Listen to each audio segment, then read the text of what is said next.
We're joined on the line now by lead researcher on the state reform program at the Public Affairs Research Institute, and that is Dr. Florencia Belvedere. Thank you so much for your time and thank you for joining us. Thank you very much, Ntokozo. It's a pleasure to be here. I wanted us to focus our conversation around our weakened kind of public procurement laws and how, while today much of the spotlight will be shone on our law enforcement agencies, enforcement really is something that happens right at the end of this long chain, isn't it? We really should be talking about what happens at the onset, and that is these public procurement laws being flouted and whether or not they're strong enough to withstand the level of corruption that we're seeing today.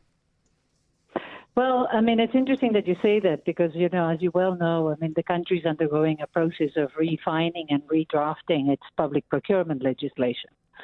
And that bill is still in progress. And it is a bit of a concern that it's not moving maybe as swiftly as it should, but also the fact that it still contains a number of gaps that I think the findings of Advocate Motivi today still highlight. The Public Affairs Research Institute, we've done quite a bit of work around procurement and also around an issue that is directly linked to this, which is, I think, what your reporter was talking about, which is consequence management and recruitment and professionalizing the public service. Because on one hand, what is happening now is that some of the provisions of the public procurement bill are not strong enough to deal with these issues of political interference, for instance. Indeed. They talk about. And so we still have the gaps for, family members of political, of office bearers to be able to benefit family members. There's nothing specifically about family members or friends. It's just about them maybe not sitting in bid committees, for instance. So the direct relation is prohibited. But then one needs to think about how some of these networks operate.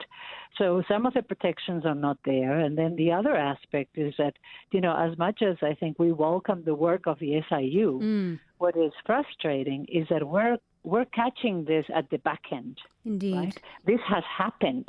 Now we got to bring the SIU in to recover our monies. And you've heard him, the referrals for disciplinary hearings for senior and middle managers. Now, we know what happens with some of those disciplinary hearings, unfortunately. People are put on suspension with paid salaries for many, many months. And these are the very same. So then you've got a vacuum of you can't hire somebody because that position is taken by somebody on suspension. So then you also have, who is taking care of the processes internally while the disciplinary processes are taking so long. So that's why, for us, it really what is being reported brings out the links around the two key areas of work that PARI has been focusing in, which is procurement reform and professionalizing the public service. Yeah. The sense that I get from you, Dr. Belvedere, is that you are essentially calling for a complete overhaul and upending of our public procurement laws, that the way that they are right now, they're clearly insufficient. It's not just about gaps, but they're just not meeting, I think, also just the very particular and unique context of South Africa and how, for instance, the tapestry of state capture was able to flourish for so long, for the many years that it was able to do that.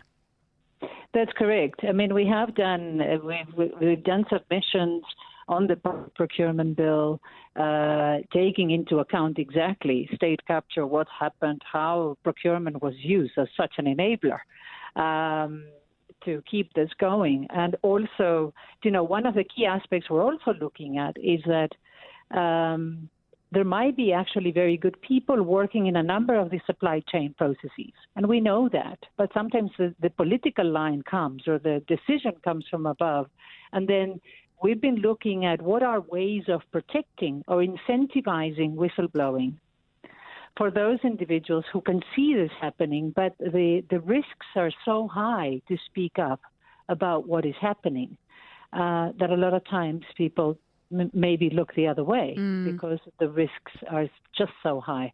So that's also another aspect that we need to think about, because we need to be able to catch these things early on. Yes, that's my problem too. A lot of our conversation, a lot of the action we're seeing is reactionary. It's all happening after the procurement irregularity. If only we could understand that prevention is often better than, the cure.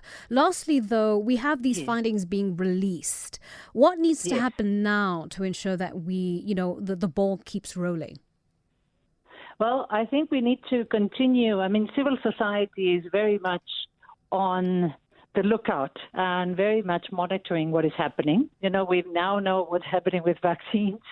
We're all looking to make sure that, prescripts are followed and so forth. But also, I think we've got to look at the longer term, because we've got to make sure that, follow up. We need to make sure that individuals are also taken to task, not only the money, but we also want to see those people out of the public service. We need competent people who can, have integrity and are willing to defend the Constitution and our money and make sure we spend it properly.